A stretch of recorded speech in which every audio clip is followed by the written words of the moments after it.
Assalamualaikum warahmatullahi wabarakatuh. Mohon izin saya memperkenalkan diri. Saya Siti Muaisyah.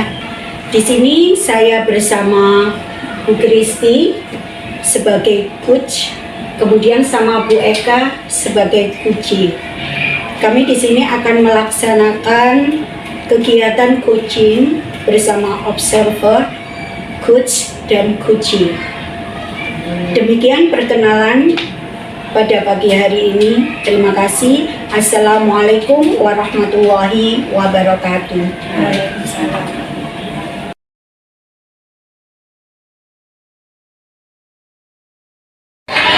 Assalamualaikum warahmatullahi wabarakatuh. Saya Siti Muaisyah.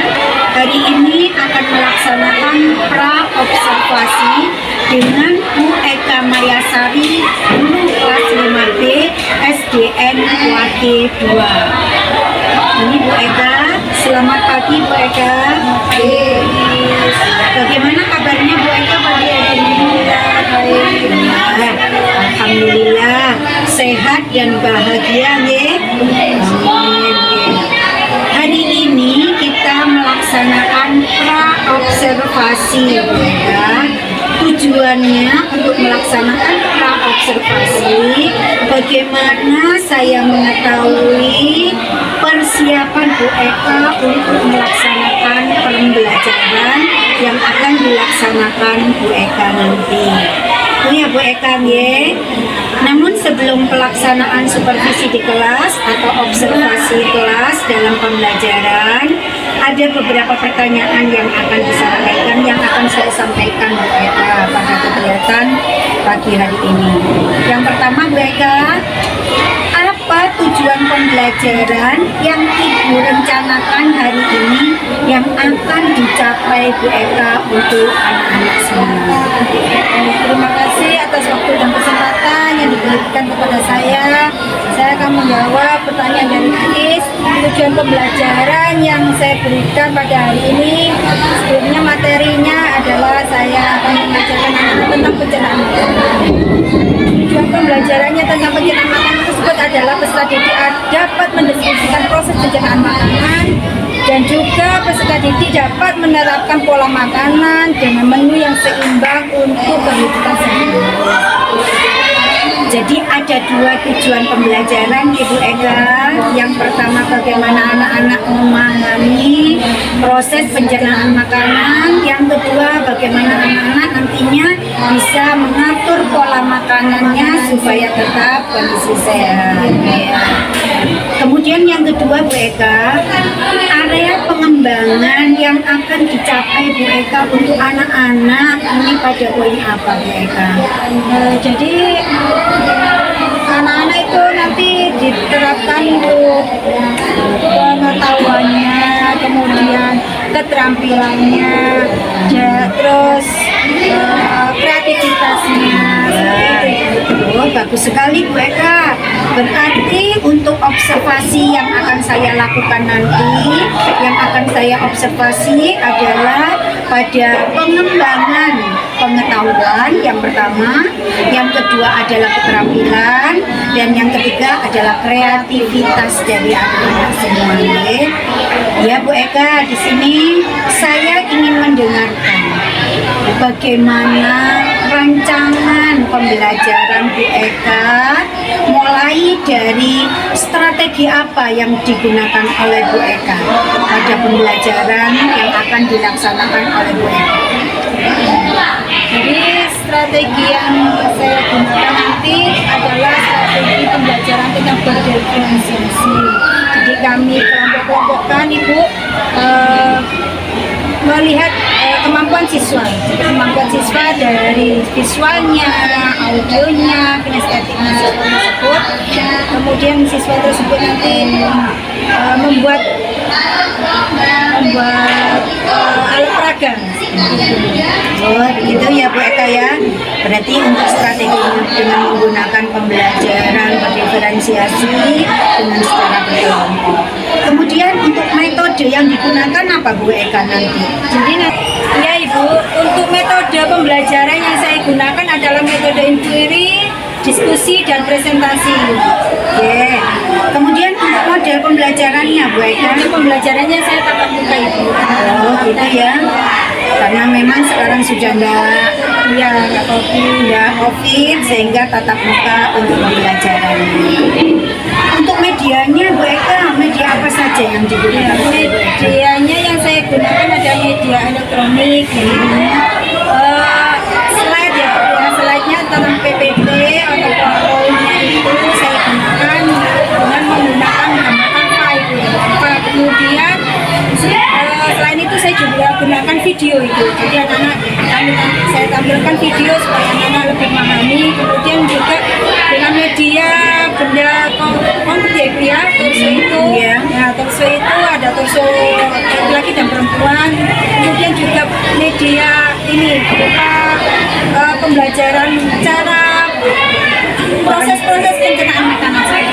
Oh, bagus sekali Bu Eka untuk perencanaan yang sudah dilaksanakan oleh Bu Eka maupun nanti dalam pelaksanaannya.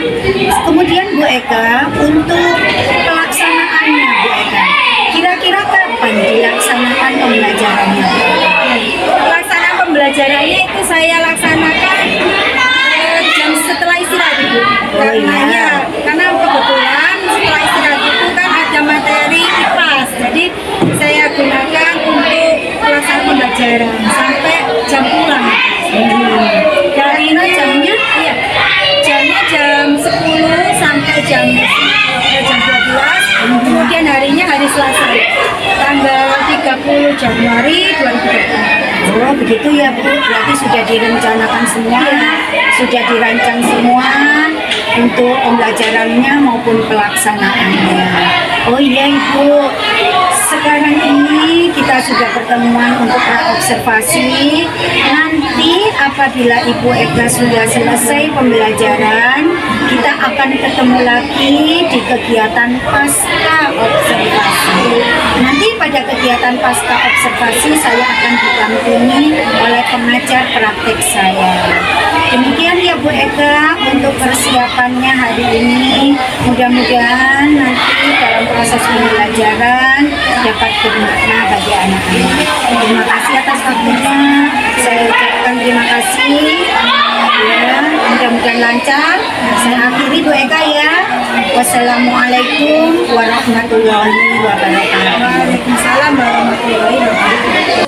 Depan Tuhan kan menuntunmu.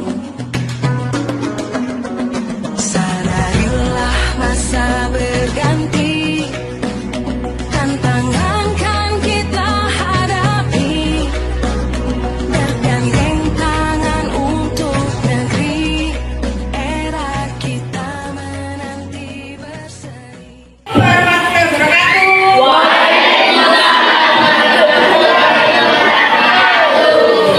Ini kita akan belajar IPAS tentang apa? Kita hidup dan tumbuh dalam pilihan manusia ini. Jadi tujuan kita belajar tentang pilihan manusia adalah kita dapat mendeskripsikan proses pencernaan pada manusia, kemudian kita dapat menerapkan pola makanan yang sehat pada kehidupan manusia. Jadi kita bisa mengetahui bagaimana pencernaan manusia. Baik, kita lanjutkan dengan videonya ya. PowerPoint-nya. Nah, ini. Jadi sistem pencernaan manusia itu adalah apa nama?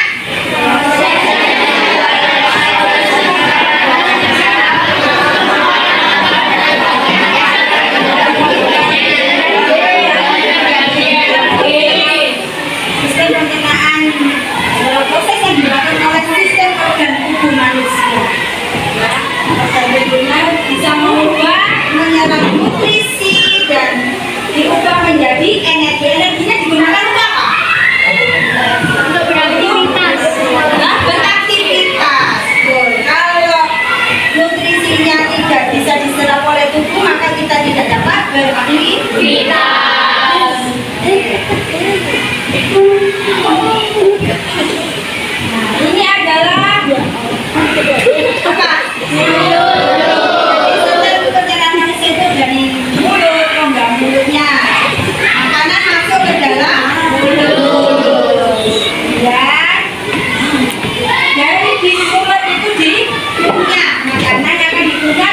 jadi kecil. Ya. Kemudian di situ ada proses apa anak?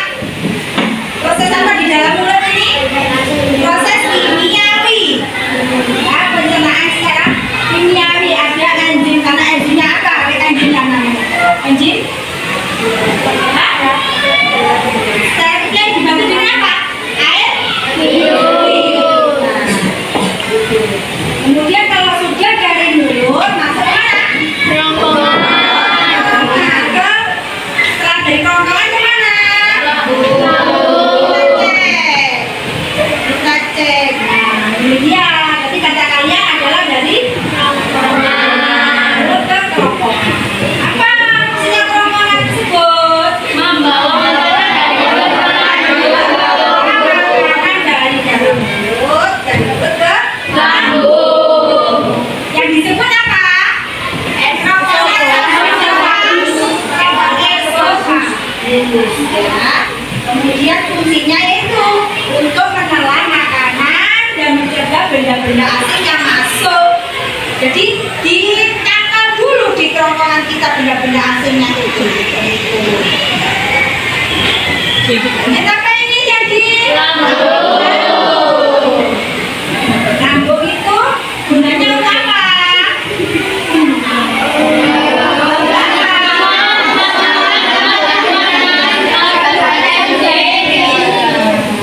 Jadi makanan yang masuk ke dalam lambung akan diolah dengan bantuan enzim. Kemudian setelah itu memecahkan molekul makanan asam lambung. Biasanya kalau kita sakit apa? Perut lambung ya sakit perut itu karena apa? Asam lambungnya kita terlalu banyak asamnya. Jadi makanya kita sakit lambung. Lanjut. Nah, setelah dari lambung masuk ke dalam usus halus. Usus halus itu terbagi menjadi berapa?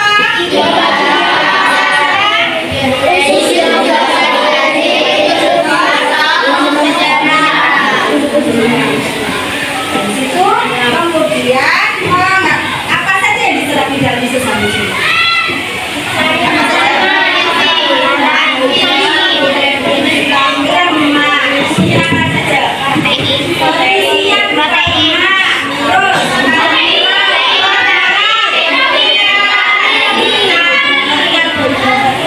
Karbohidrat juga. Ini apa ini? Usus besar.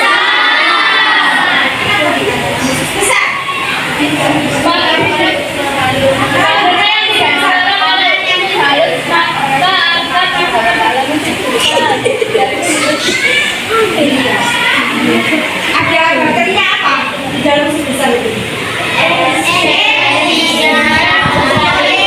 Biasanya disebutkan dengan bakteri E. coli. Bakteri E. coli itu membantu proses pembusukan pada feses menjadi feses. Feses itu apa? Kotoran. Nah, kotoran yang akan dilewatkan apa? Anus. Setelah usus besar apa ya? Yuk.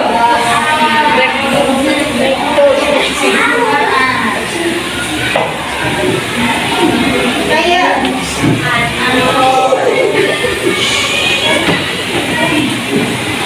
ini anus, perhatikan ya. Dari anus fesesnya tadi setelah dari usus besar dengan bantuan bakteri E. coli kemudian dikeluarkan melalui anus. Anus itu bisa makannya sudah membusuk. Oke, lanjut. Kita lihat. Mengalami menjual makanan secara mekanis dan kimiawi. Jadi makanan mengalami Tetapi juga bisa mengkotorkan daripada emas dan mengandung makanan dengan kimiawi dilakukan oleh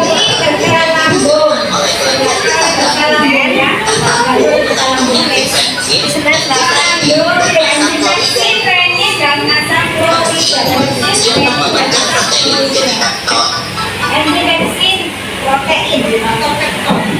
itu untuk menjadi kasein. Chlorida atau HCl fungsi untuk mengasapkan makanan dan membunuh kuman yang masuk bersama makanan. No.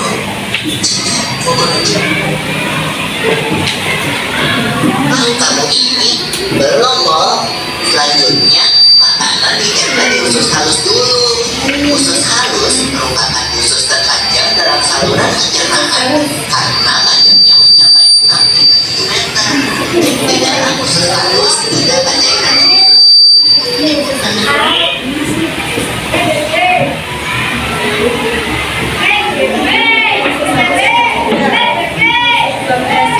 usus penyerapan.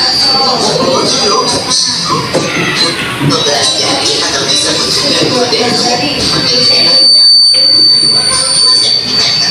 Usus 12 jari mencerna makanan dan bantuan bersama nafas dan tahan batu. Pankreas dikacaukan oleh bagian pankreas. Pankreas mengandung enzim berikut. Enzim amilase berfungsi mengubah zat tepung atau amilum menjadi zat gula atau glukosa. Enzim tripsin berfungsi menjadi asam amino. Ase berfungsi mengubah lemak menjadi asam lemak dan gliserol. Enzim dalam kantong membentuk dan kantong batu berfungsi untuk mencerna lemak. Hidupnya usus kosong atau denum terletak di antara usus 12 jari dan usus penyerapan. Usus kosong memiliki panjang sekitar 2,5 meter dan berfungsi untuk mencerna makanan dari usus 12 jari. Terakhir adalah usus penyerapan yang merupakan tempat penyerapan sari-sari makanan. Aktivitasnya dapat untuk pembuluh darah menyerap sari-sari makanan. Kemudian sari makanan diantar melalui aliran darah ke seluruh bagian tubuh.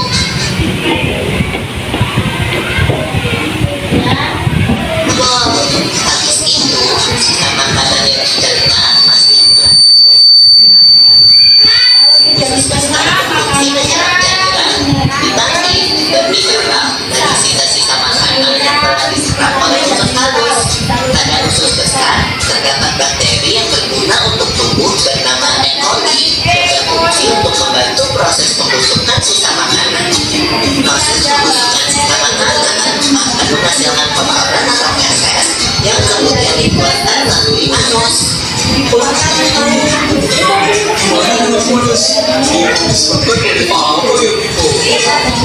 terakhir yang bernama rektum adalah hidung muara dari usus besar yang berfungsi sebagai tempat penyimpanan feses sementara. Jika rektum terisi penuh dengan feses, maka saraf akan mengirimkan respon kontak yang menimbulkan rasa ingin buang air besar. Anus adalah lubang di bagian bawah paha yang berfungsi sebagai tempat keluarnya feses dari tubuh. Dalam tubuh kotoran. Iya, dong.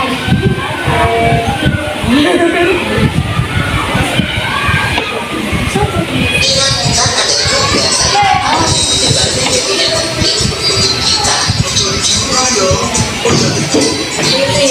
Itulah prosesnya pencernaan makanan dalam tubuh kita. Nanti akan kita bahas bersama di video selanjutnya ya, Bo. Oke, jangan tepuk tangan dulu.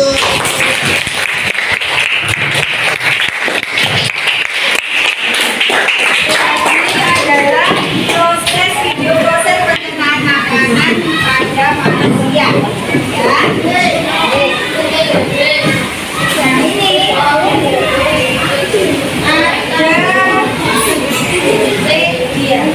yaitu organ pencernaan manusia. Ini nanti kalian bisa lihat apa saja sih fungsi-fungsi seperti yang tadi ditunjukkan tadi di video. Fungsi-fungsinya bagaimana dan caranya bagaimana makanan masuk melalui mulut sampai menjadi feses. Bisa kalian coba. Coba dipraktekkan kelompoknya. Ya. Yang goyangkan makanannya sampai keluar menjadi proses itu adalah proses dari usus besar, usus kecil, usus 12 jari. Nah, kemudian keluar menjadi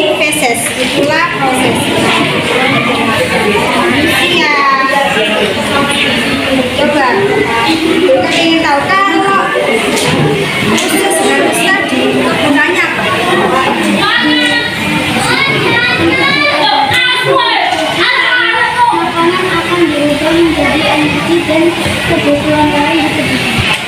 Itulah usus. Kemudian kalau kegunaannya kerongkongan apa?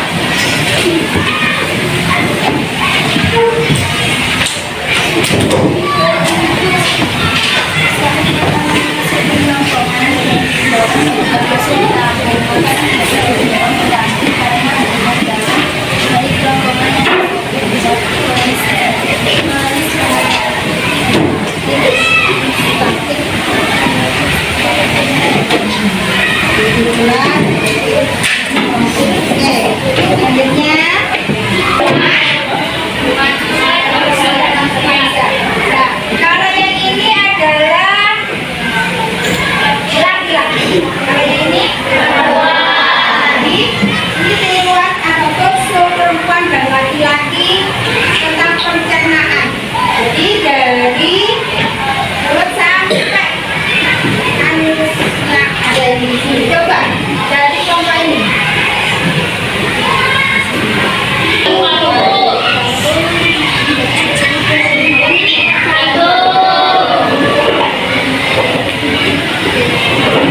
Ini hati.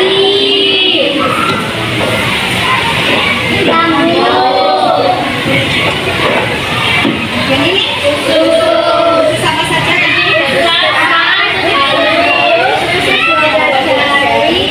Usus kosong. Ada gambarnya? Di sini ada. Terus ini yang vitaminnya apa? Ginjalnya ada berapa? 2. Ini nggak bisa nih, coba mereka kepingin ya kalian di kelompok ini dipasangkan gitu. Ini adalah apa nih? Kantong. Coba dipasangkan.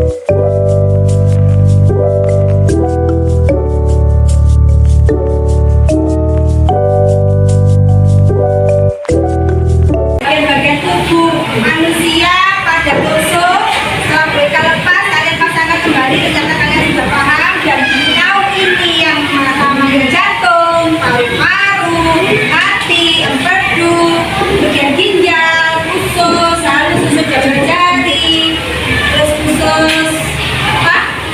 Kosong tadi ya, kemudian anus. Itu semua kalian tahu. Begitu juga dengan kelompok audin tadi. Bagaimana caranya dari perjalanan makanan dari mulut sampai kerongkongan, kemudian langsung ke lambung orang lagi sudah belajar di usus halus, kemudian usus kaki ya. Gunakan alat peraga yang tadi di apa? Dengan biji tadi digoyangkan sampai ke anus. Oke. Sekarang coba sebelum mereka kasih LKPD, adakah yang ingin bertanya tentang yang sudah materi yang sudah kalian lihat di sana tadi di videonya? Kalau tidak ada, coba mereka ingin tahu. Rizky, apa tadi manfaatnya lambung?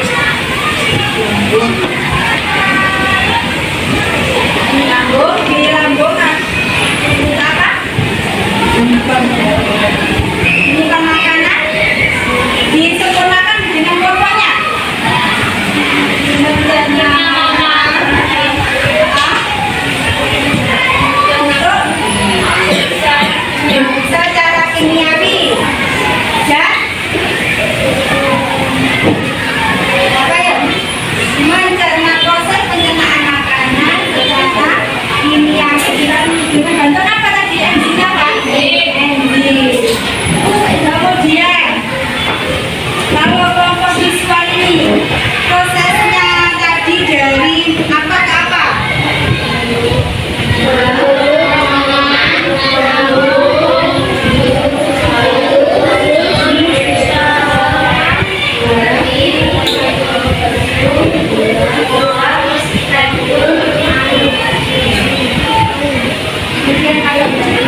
pencernaan manusia apa saja?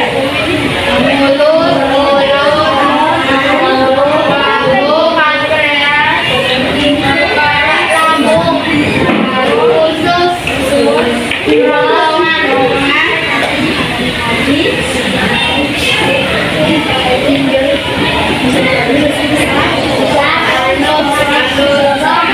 Oke, dan sudah paham semua, kita berikan kepada kalian yaitu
pencernaan ya. Baik. Anak-anak, hasilnya ini kalian kumpulkan, kemudian nanti biar di kelompoknya ya, dikumpulkan setiap kelompok. Untuk mengakhiri pembelajaran kita pada siang hari ini, jangan lupa kalian besok tetap masuk ya.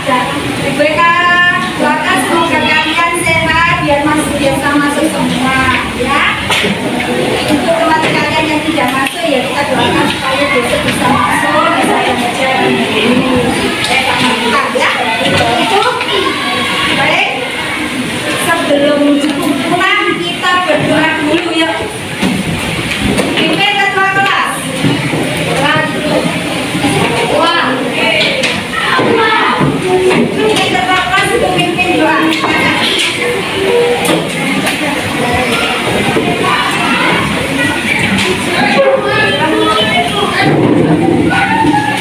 Siap, gerak, mulai.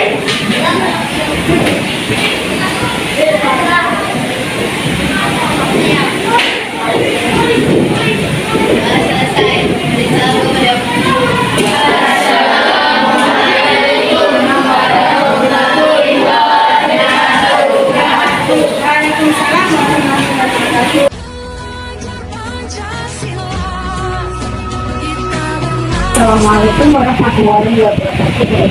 Waalaikumsalam warahmatullahi wabarakatuh. Selamat siang Bu Eka. Selamat berjumpa kembali pada siang hari ini. Setelah kita melaksanakan observasi di kelas tadi, kita sekarang mengadakan observasi untuk supervisi kelas ini. Tujuannya kita untuk pelaksanaan hari ini yaitu untuk mengetahui, mengevaluasi bagaimana kesesuaian pembelajaran tadi dengan perencanaan yang sudah berkelanjutan pada kegiatan pra-observasi. Ya, bertanya. Kemudian yang kedua, bagaimana mengetahui pengembangan yang sudah Ibu Eka kembangkan untuk kelas pada saat pembelajaran. Bagaimana rasanya Bu Eka setelah melaksanakan pada saat kegiatan, dan sekarang sudah selesai melaksanakan kegiatan pembelajaran, yang Ibu rasakan untuk kegiatan tersebut? Ini awal mulanya memang ketika pelaksanaan observasi ya tegang gitu ya, karena kan biasanya kita mengajar tanpa ada yang melihat, tanpa ada ini hanya begitu saja ya, kita tegang ya. Tapi lama-lama udah enjoy saja karena dengan anak-anak, jadi bisa membawa kelas seperti biasa kalau tanpa ada observasi. Kemudian awalnya bisa langsung dikondisikan kemudian bagaimana area pengembangan yang dikembangkan ke ini sesuai dengan rencana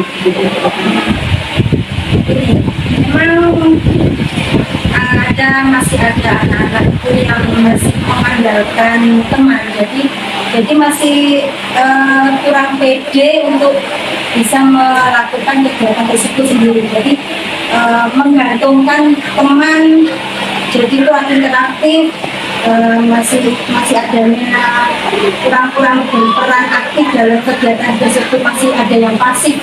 Jadi ya mungkin di situ dalam mengandalkan teman itu dia itu nggak seperti itu.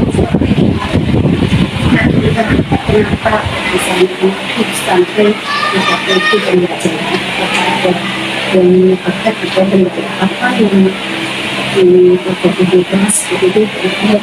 Mungkin ini karena adanya gaya belajar siswa ya, gaya belajarnya itu mungkin ada yang berbeda-beda.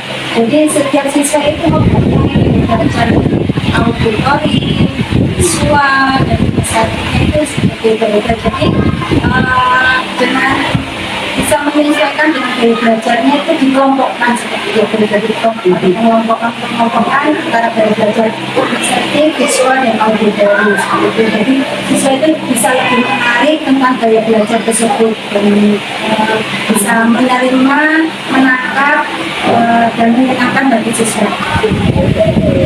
Berarti matanya ya untuk tindak lanjut di sini kita akan menyesuaikan pembelajaran sesuai dengan gaya belajar. Kemarin mungkin ada yang tidak sesuai dengan perangkat yang harus dikerjakan sehingga ada yang masih belum aktif atau bagaimana. Jadi langkah mereka akan menyesuaikan dengan gaya belajarnya anak-anak sesuai dengan bagaimana penyampaian anak-anak yang sesuai. Kira-kira kapan berencana itu akan dilaksanakan untuk melaksanakan penyusunan pembelajaran dengan sesuai dengan Pelaksanaannya akan dilaksanakan secepatnya itu, jadi akan ada kemungkinan ya dalam minggu ini akan dilaksanakan gaya belajar tersebut dengan mengelompokkan siswa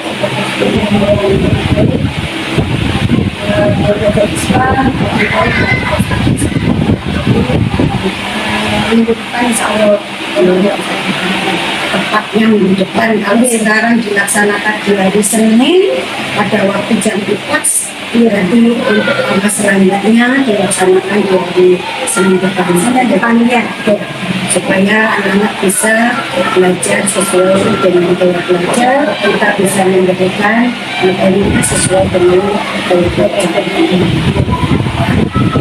Mudah-mudahan di sini nanti dengan pelaksanaan yang kita laksanakan tadi pada saat pembelajaran, kemudian apabila ini bisa diperbaiki lagi pada saat lanjut yang akan datang bisa dilaksanakan dalam pelaksanaannya tindak lanjut untuk dikembangkan sesuai dengan rencana yang akan dilaksanakan.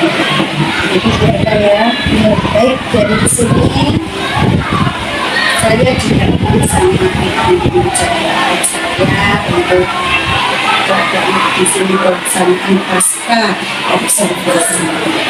Jadi kalau begitu waktu akan saya berikan kepada aku untuk bagaimana untuk pendampingannya. Terima kasih ya. Saya dari Kurniawati, pendamping praktik dan praktik dari Bu Isa. Di sini saya akan memberikan ulasan sedikit mengenai bagaimana Bu Isa memberikan coaching untuk visi akademik ya kepada Bu Eka. Jadi kita terus jadi dari awal tadi tujuannya sebenarnya kalau tujuan tadi yang menyampaikan itu Bu Eka aja. Jadi tujuan apa itu pembicaraan barunya adalah untuk menyampaikan atau untuk membahas tentang pasca observasi, pengembangan kompetensi apa yang masih perlu ditingkatkan saat nanti di pembelajaran berikutnya. Jadi kita juga biar muncul sendiri dari BK-nya. Kemudian untuk tahapan selanjutnya yaitu identifikasi sudah masuk apa namanya untuk identifikasi dengan memberikan pertanyaan, tapi bagaimana pelaksanaan, bagaimana apa namanya hal baru apa yang muncul saat pembelajaran di kelas, apakah sudah sesuai dengan target atau belum. Kemudian muncul masalah dari BK tadi, kemudian sampai nanti saat voting sebagai seorang coach tidak bisa tidak boleh tidak dibenarkan pemberian jawaban langsung, jadi dengan memberi pertanyaan-pertanyaan ya tadi sudah disampaikan dengan baik, perlu apa namanya aksinya dan sampai pada pembelajaran sudah itu. Terima kasih sudah baik. Terima kasih kalau begitu Ibu.